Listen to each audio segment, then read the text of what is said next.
What's up, everybody? Hope you're doing really well. I'm very excited to make this video. Okay, so things that are upcoming. First is between 5 to 7 weeks. Let's go ahead and talk about it. We will be moving into the new building.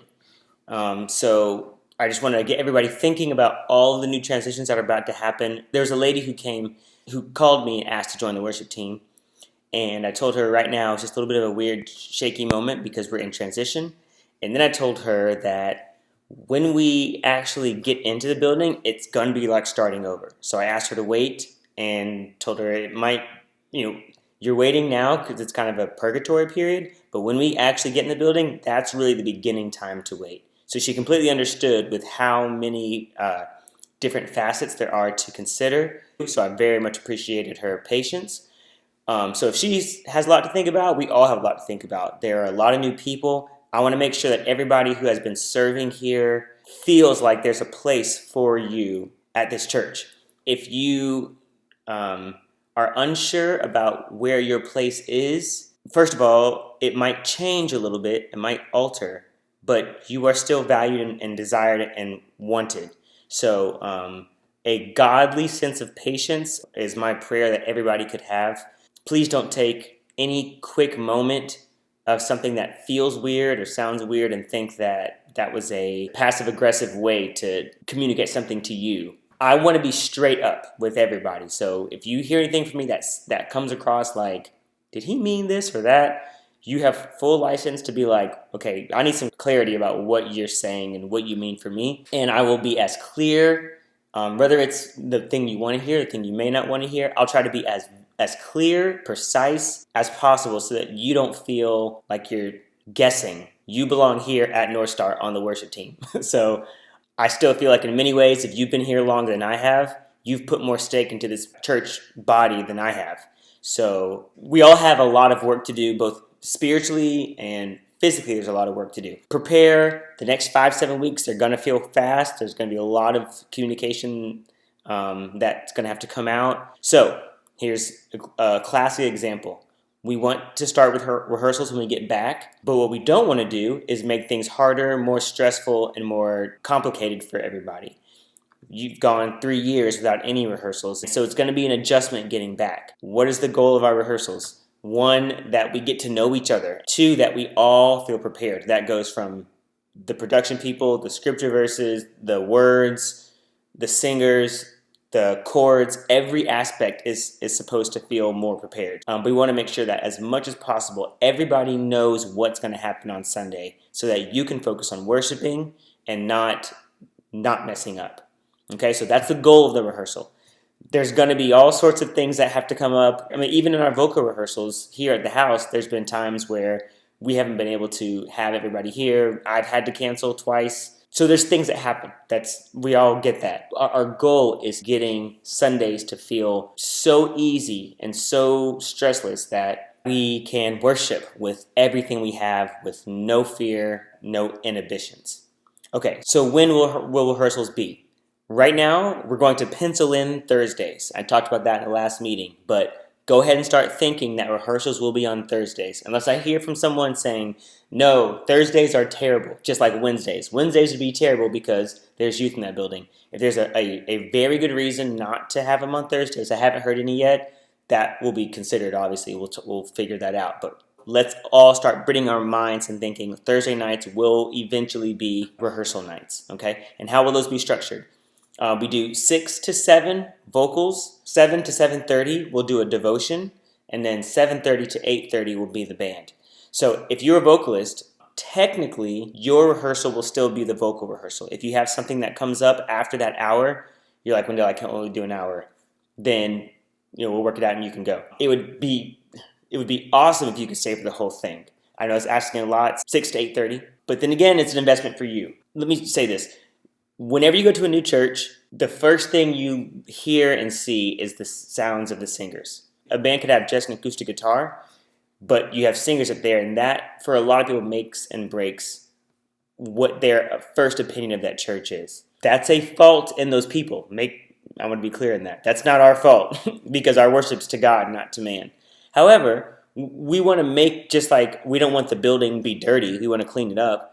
we also want to do everything that we can do to help not make an obstacle for somebody who's weaker in their faith to hear the message. So if you can make the entire night from 6 to 8:30, you're going to get an hour for yourself, the devotion, and then an hour with everything, full thing. So that's going to help you as a singer to feel really prepared when we get there to Sunday. Band members, if you would like to come early to work out sounds, those sorts of things, that's fine. That'd be great because then you can kind of hear the songs a little bit before. I will just ask that hour for singers is very sacred, and people aren't like tuning and getting sounds behind the singers. Everybody knows what that's like. It's hard for singers when the band's playing. It's hard for the band when you have to wait because the singers are trying to do their thing.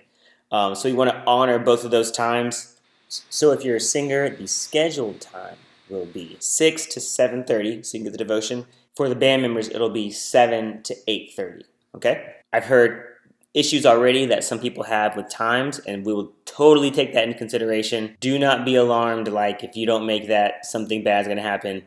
I think it will have to be a slow on-ramp to get this into motion to make it work for everybody. The goal is that everybody's on board with trying to do whatever there is possible. Okay, second thing, meal trains. As the worship team, I know many of you guys are part of small groups. If there's a need in your small group, meal trains are designed to help do that. For me, I consider the worship team as a small group in and of itself. I feel like especially when we start getting back to rehearsals, I'm going to treat it like a small group that I'm leading, even though I'll probably start a small group when my kids can get with me. But the meal train is part of the responsibility of that small group. I think it would be great if you're not a part of one, or if it's possible for you, that we could take on some meal train needs as they come. So obviously if it's not possible, then just don't sign up. But I think it's a great way for us to take care of each other and take care of the church, a way to really get into the body. Speaking of serving the body, the next thing is serving in various needs of the church. Okay, so as the worship team, there are going to be many needs that the church have that are music related, not just the Sunday morning. And I want us all to be able to help with that. So right now that looks like, let's say you play here in PC campus usually, and the beach campus needs a drummer. If you're a drummer, you can go play over there. The youth, they're trying to get momentum going, so I think it'd be great if every now and then, if you feel like you could do that and you're available to help with the youth, or if we do online church video. Kids sometimes needs help. So I want us to get a heart for the entire church, not just the Sunday morning service.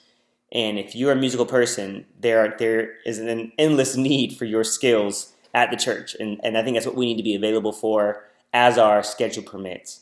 So I'll ask for various things as they come along and say, hey, could you play bass here? Could you play guitar here? Could you sing here? Another need that we have is this flyer that I'm going to put up. This is the Art of Mixing Live Audio. This is going to be on June 18th, and it's a seminar to get to know how to use the boards. I think I mentioned in a previous video that we have our two buildings, the Beach Campus and Callaway Campus, and different people in the community want to use those buildings for various things. And we want to be able to let people use those buildings for things. And so we might need some people to run sound. And no better person to do that than somebody who's on the worship team who understands what you would need. And I think it's just a good thing for everybody on the worship team to kind of have a full sense of what it takes to make a Sunday happen, or any service happen. So that's June 18th from 10 to noon. If you're available to do that, it'd be awesome for you to be there. Next thing is, I'm going to ask that whenever the last Sunday at Mosley, whenever that is, that everybody in the worship team, if you're a part of this team, that you come that week. I think it is a real sign of unity that we're worshiping together in the close of one chapter instead of just the opening of the new exciting chapter. There are many people who are waiting for the new building to open, and they're just kind of sitting on their hands. And I feel like as a part of the church, it would say a lot for us to be present as something ends and closes. And this has been a a very big chapter in North Star's history. So if you are obviously out of town, I know it's summer. If you're doing something you can't be here, that's fine. But if you just haven't come to church that Sunday particularly, I'm asking that everybody, a part of the worship team, be there on that Sunday to celebrate the last Sunday before we go into the new building. I'm not sure when that will be, but I'll definitely post when that Sunday will be, and just really honor and worship God together as this part of North Star comes to an end. Last but not least, this Sunday, Nina and her family have offered to open up their home to do the shrimp boil. So if you haven't signed up for that, sign up so that they know who's coming. Thank you very much, Nina, for doing that. It's cool that you would invite everybody over. And I hope we have a great time. Look forward to seeing everybody there. That's it. Hope you guys have a great rest of your week. Be blessed. See you guys soon. Thank you for everything you're doing.